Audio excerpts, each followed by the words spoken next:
Okay, so we're going to have a look at the delivery from poolside. As you said, this is the one in 3 of the series of webinars that we've delivered. So when we deliver from poolside, we have to think about how we're going to effectively communicate with those participants, especially if you're used to actually being in the water with them. So you might be used to kind of manual support, you might be used to manually manipulating their limbs or putting their hands where they need to be on a float, or giving them teaching points and suggestions as they're swimming past you. So things are slightly different now if you are teaching from the poolside. But remember, when you did all of your level 2 qualifications, the majority of you would have been taught to deliver from the poolside anyway. It's just we're going to need to start thinking a little bit differently about how we effectively communicate with those learners now. So there is a full webinar on effective communication that will be recorded, but some things that you need to take into consideration are obviously your verbal and your non-verbal communication. Now, both of these are going to really help you when you're on the poolside. So we're going to really need to think about our positioning to ensure both our verbal and non-verbal communication is seen and heard in the most effective positions. So when you're considering your equipment, ensure you have a sufficient cleaning rota. Now we say sufficient because that's going to differ depending on your setting. For a swim school that has 50 learners for a full evening, or a swim school that just does one-to-ones, there's therefore 5 learners for the whole night, is going to be very different to a swim school that sees 200 to 300 children across the course of an evening or a day on swimming lessons. You try to consider allocating equipment or a set of equipment per teacher. So if I'm a teacher, Kate is a teacher, and Lauren's a teacher, and we're all sharing poolside, we can keep our own equipment for the entirety of our shift. And then in terms of social distancing, I'm not touching and mixing with Katie's equipment, and Lauren's not using and utilising my equipment. Now, when we say equipment, yes, that's your swimming lesson equipment, but think also as your registers, whether that's a tablet and you're using Course Pro or Symphony or something like that, or whether it's a paper-based option as well. Consider that in between your equipment. Equipment should become cleaned in between uses. So between the learners, clean that, whether that's whatever method you choose to use, it needs to be cleaned in between those uses. Can you encourage your swim school and your learners to bring their own equipment? So if they bring their own equipment, that eliminates the need for you to have those steps in. Now, we know that's not practical for everybody, but where possible, if you can encourage your learners and motivate them to do that, that'll be a big help logistically for you as an operator or a swimming teacher. Do not share equipment between learners. So we're going to talk in a minute how you can maybe logistically manage that, but do not share. Do not loan equipment, including goggles and hats. I know that's something that a lot of people do, and pre-COVID, that's okay. That does happen a lot, but that is something that you need to now consider. So again, it's in that parents' communication and that perception to let them know that we won't have goggles or hats or those kind of equipments available, so you need to bring your own and ready for that. And then consider the game adaptations you can make to allow for minimal equipment use. So equipment's not bad. It's not to say you can't use equipment, but if you've got a game that uses lots of different floats and sinkers and toys, that might be a logistical nightmare for you to clean. So how can you adapt that game? How can you tweak that for a short period of time so that your games are still fun, still enjoyable, but maybe not using quite so much equipment as you did initially? Okay, so here's some equipment. So we've got a couple of different examples on screen. So the use of equipment such as shark fins, aquaplane, back floats is going to become even more important as you're adapting to teaching on poolside, and also adapting to teaching potentially in deep water. So the equipment you use might be different. Also in terms of your noodles, kickboards, or whatever it might be. Now, an important consideration is how you can mark and utilize this equipment to support with the logistics of your lessons. So for example, could you number or mark or color code your equipment? I know Katie's got an example she's going to share at the minute that she loves and we talk about on every webinar, but can you do that to signify different teams or different personal equipment? And then that equipment can be cleaned or sanitized before the next lesson. You could use things such as cones or colored floats or noodles to indicate where learners are standing or waiting for their lessons or what they're about to do in their next activity. And that can help you ensure that there's social distancing while keeping the children at arm's length. Katie, could you share your example with the dinosaurs, please? But again, we talk about different use of different equipment and how we mitigate people swapping it over. So I like to give kids their own equipment, and one thing that I've been doing recently is just sticking, if you can see on there, these foam shapes onto some floats, so the kids know that they might be the pink unicorns, they might be the red dinosaurs, so they know that their equipment has these attached to them. So again, they know which is theirs. You can put them either side of the pool as well, so they know that that's the area that they're going to be swimming in, just like the cones that you see, relatively cheap as well. So you might start thinking about building up your own stock of equipment. So one, you guys are responsible for it, but two, you've also really pre-planned how you're going to use it, and to ensure those children are moving around the pool and keeping to their areas the best that they can do. We know they don't swim in straight lines, but set out those rules, set out your boundaries, and give them good, clear teaching points, demonstrations and practices that they can do within the water, and utilising lots of different colour and fun and games. Okay, so thank you for that. So that's a really simple example, and I love that one. And we use that as an example pre-COVID, and it's just something that's really adaptable. And as you hear more things moving forward, and as you start to have your plans, we'd love to hear what you guys come up with, because that will help other people within our industry. So there are just a few ideas how you might start adapting your equipment and the organisation of that equipment ahead of teaching on poolside, and how that might fit for your specific setting.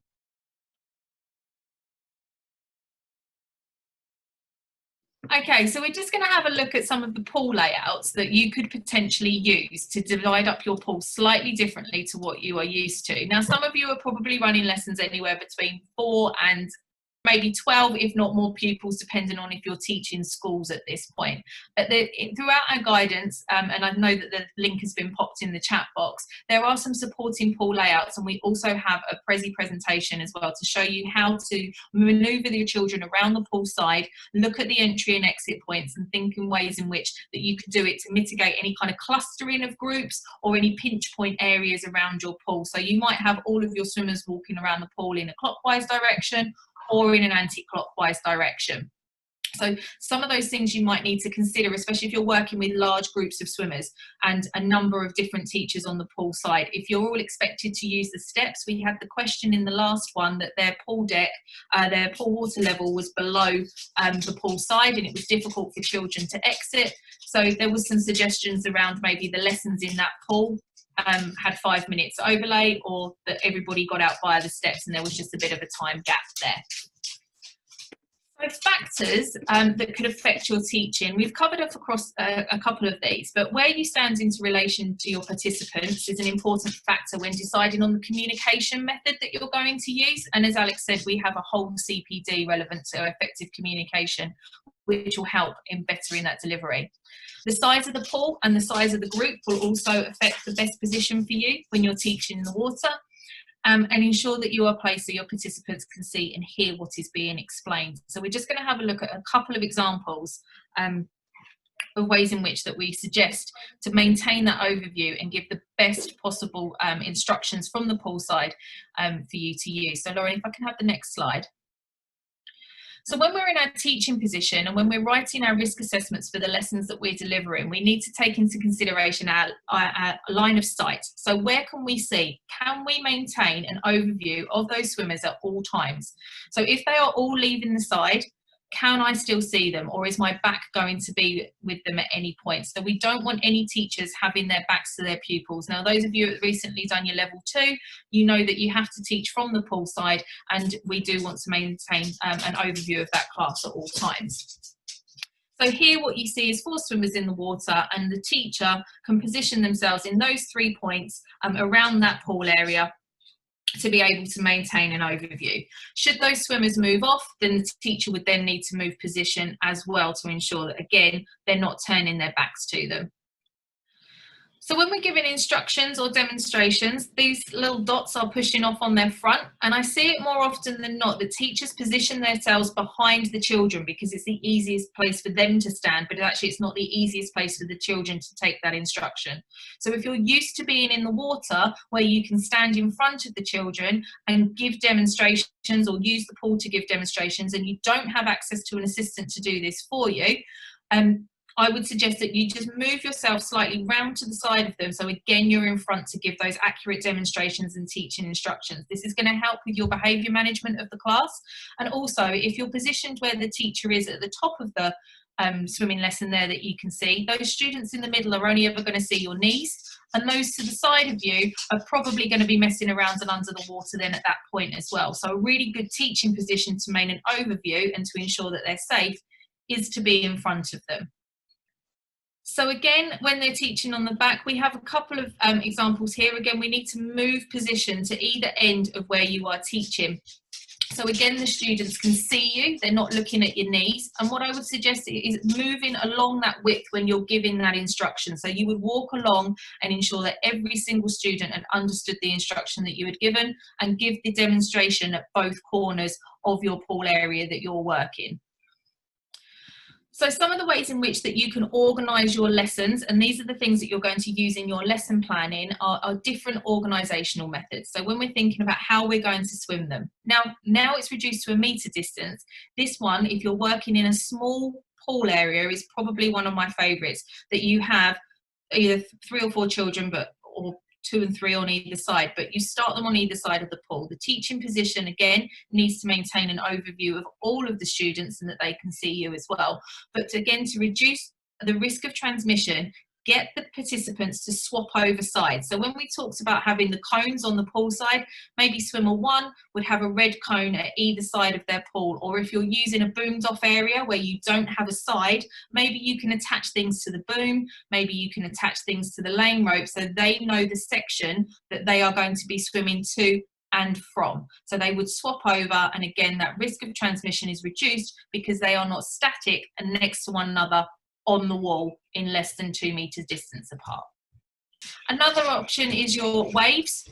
So again, this could be working. We know that not all students come into your classes at the same level. We have some that have just started in your classes and some that are probably ready to move up to the next level. So you could use a wave method this way, that you send the first section of children off and then you do the second lot. Maybe they're the weaker or the stronger ones, depending on how you want to manage it.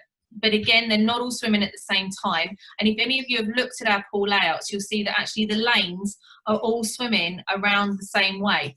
That's because you don't want swimmers swimming next to one another down the middle of the lane and breathing potentially towards one another, because again, that's increasing the risk because they're next to each other for a prolonged period of time rather than passing. So that's what we want to try and reduce.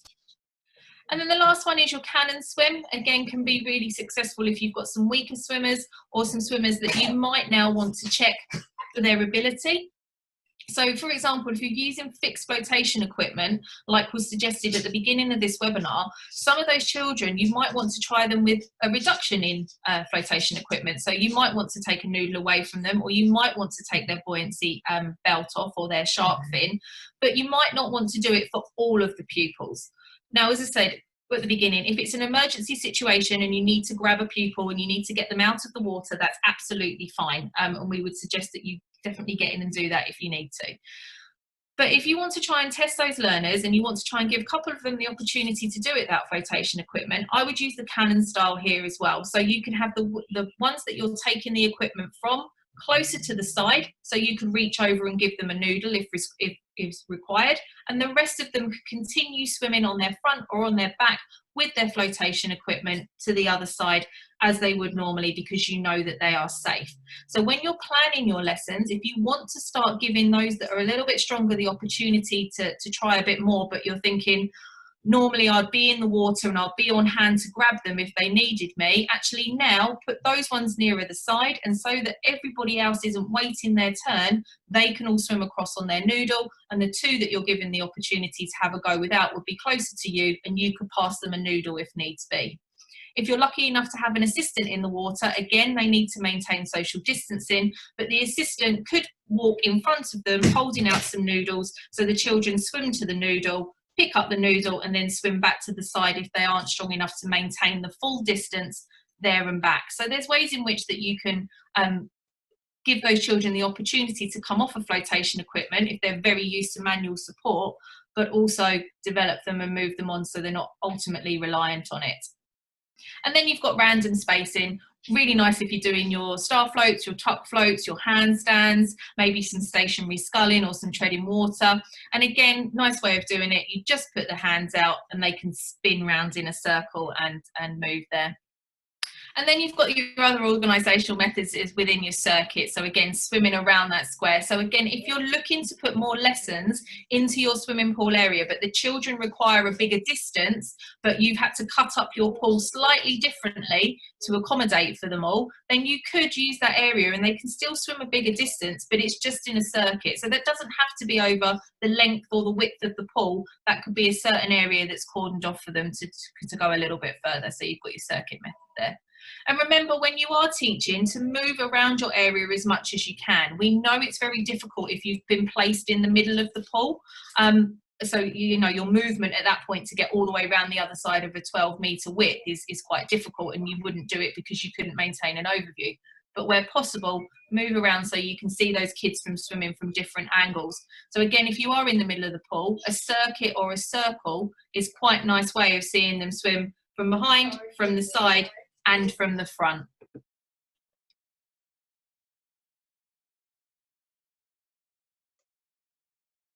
Okay, so just to start off with, the following, i.e. the pool layouts that we're going to go through with you, have been developed in cooperation with industry partners ranging from swimming lesson providers, operators, and school swimming members as well. So there's a variety of people that we've consulted and check and challenged our ideas with.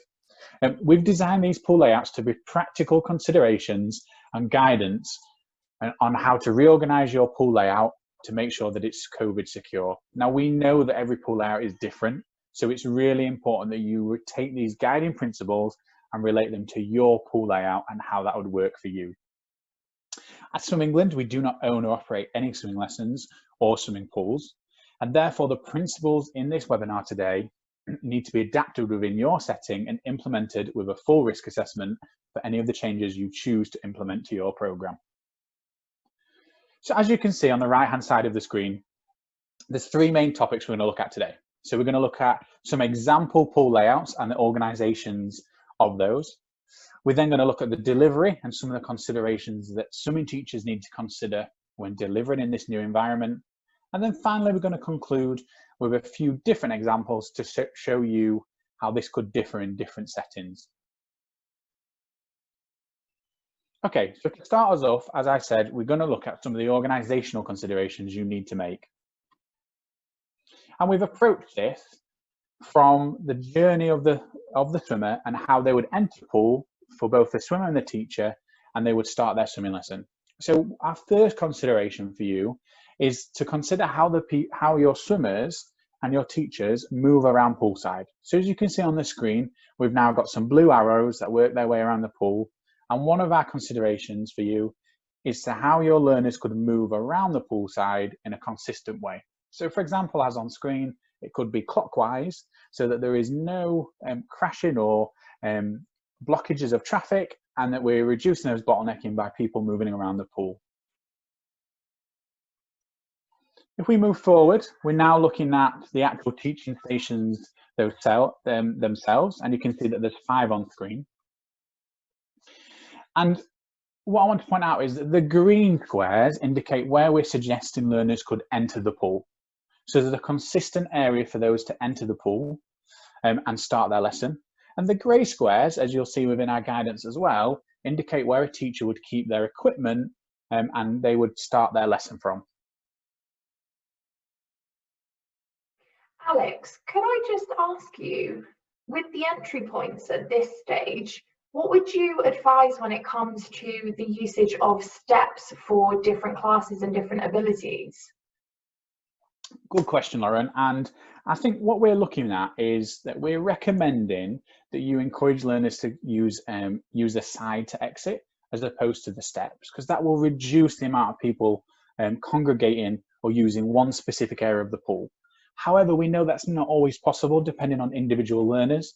So as that level 2 swimming teacher in charge of that class, you need to make that judgment and do that risk assessment for yourself to see which learners that might be appropriate for. In another one of our supporting resources, we look at some top tips for swimming teachers returning to the water. And one of those is around the different skills that learners might need to use. And I think this is another good example of how entries and exits might be a skill that you need to cover. Now, just drawing note to those icons again, you can see that black square we said is for teaching station, and therefore that'll include all the equipment that teachers need. And another one of our considerations for our partners and operators is to keep all your equipment in one central location for the entirety of that shift or that evening, so that one teacher consistently uses one set of equipment rather than exchanging with other teachers, and that way helping to keep social distancing rules in place. Okay, so moving forward in the lesson now, what we're trying to do here is to show how the teacher can deliver and where their potential stations for their demonstrations, for their instructions could be. So the green arrows for station 1 or 2 are indicating the teaching points where that teacher may deliver from. Now, we know teachers deliver differently, and that's for individual teachers to pick up and deliver what's best for their lesson. But we are recommending that they stay within their station to help enforce those social distancing. Now, as we move through, you can see this is the same for station 3, and they're on either side of the pool. And when we get to delivery, Lauren's going to talk a little bit more about how you might utilize an assistant and how you might deliver across the side of the pool. And then again, moving towards the deep end, on this particular pool layout for station 4 and 5, you can see that the arrows are indicating there's a much larger potential station for teachers to deliver from. So you can see we've gone from how the learners are entering the pool, how they might work their way around the pool, potentially enter the pool, and where the teacher might place both their equipment and themselves for the delivery of their lesson. So now moving forward, we're going to look at where they might exit the pool. So again, we're staying on that theme of organisation, and you can see that the red squares indicate where learners would exit the pool. And what we've tried to show on this example, although this could be very different in your setting, is to consider having the exit point different to the entry point. And that way, as you've got classes changing over, you've potentially got learners in different parts of the pool, so they're not crossing over, which will help with any social distancing. And again, moving forward, and finally, if they're then working out of the pool, you've got that clockwise or anti-clockwise route around the pool that will ensure the learners don't cross over. Okay, so I'm going to hand over to Lauren now, who's going to talk through a little bit about the delivery and some of the teachers' considerations that are important to note.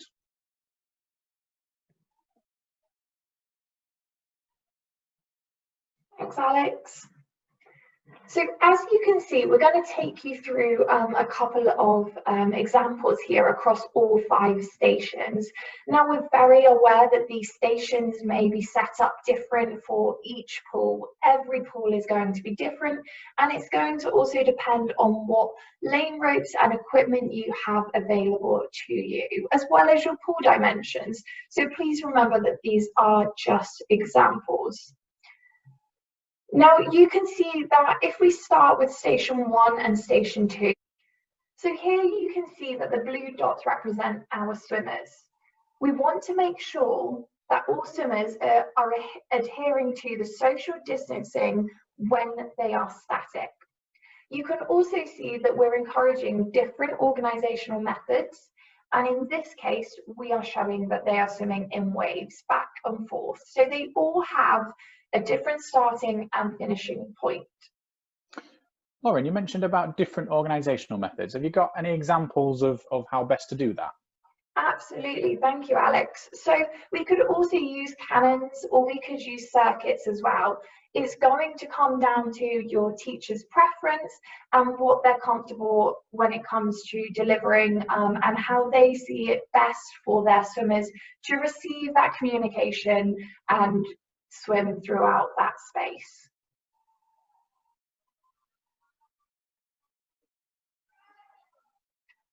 As we move on to station 3, you can see that this is quite a large area. Again, we've got those swimmers at a distance between each other.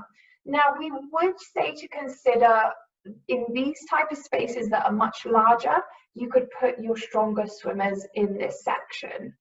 Make sure that you revise or have a look at where you put different abilities throughout your pool layout, especially as we go into this post-COVID environment with swimming.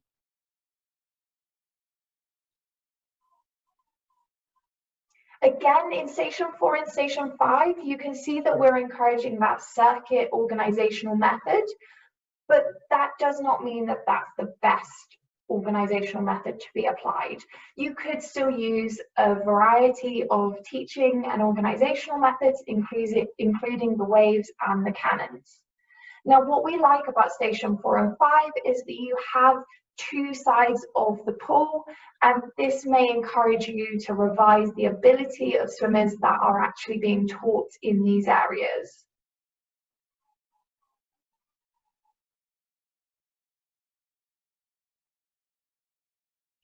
Okay, thank you, Lauren. So I think what we're going to go into now is kind of round up some of our feedback. And again, before we look at some other potential layouts, as Lauren said, it's important for you to think about where your lessons would be, what classes you're going to map to that pool, and how many learners you would have. So they're all things that you need to do in a risk assessment in your own venue.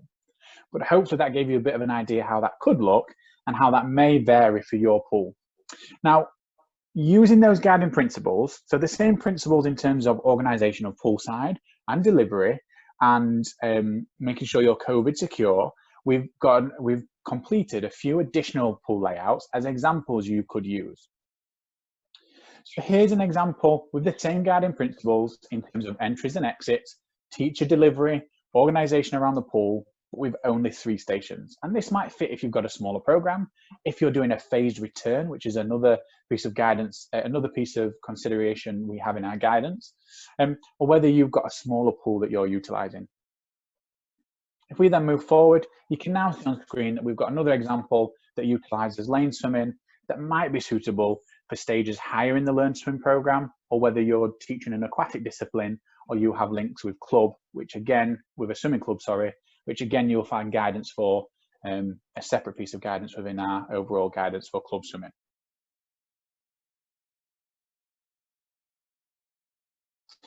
Okay, so thank you very much for listening through. Thank you for joining us today.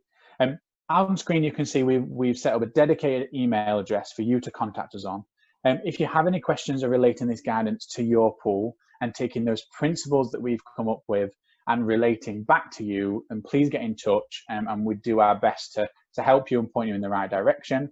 Now, this is one of many resources we've created to support you, and we've got much more, including temporary lesson structures, which will take you through some tips and some ideas of how you could plan your first couple of lessons back to the pool. We have our expected standards videos that will support with outcome delivery, and we've got risk assessments templated and other supporting resources to help you. Lauren, are you okay to finish off and talk about some of the training that we've got coming up that will support these pool layouts as well? Absolutely, thank you, Alex. So we will be working with the Institute of Swimming to deliver 3 CPDs that will go alongside our guidance. Please go to the Institute of Swimming website and it will be under the COVID-19 tab. That's where you can book onto the CPDs free of charge. We will be looking at delivering a deep water approach CPD. We'll also be looking at effective communication and teachers delivering from poolside. So they will all be available and we will be delivering them through the end of June and July. Okay, and then finally, we've got some top tip videos that I mentioned at the start of this presentation today that you'll be able to see both on our social media and on our website that will give teachers and parents some top tips ahead of getting back in the water. Thank you for joining us today. And if you do have any further questions, please get in touch with us with the email address that's on screen.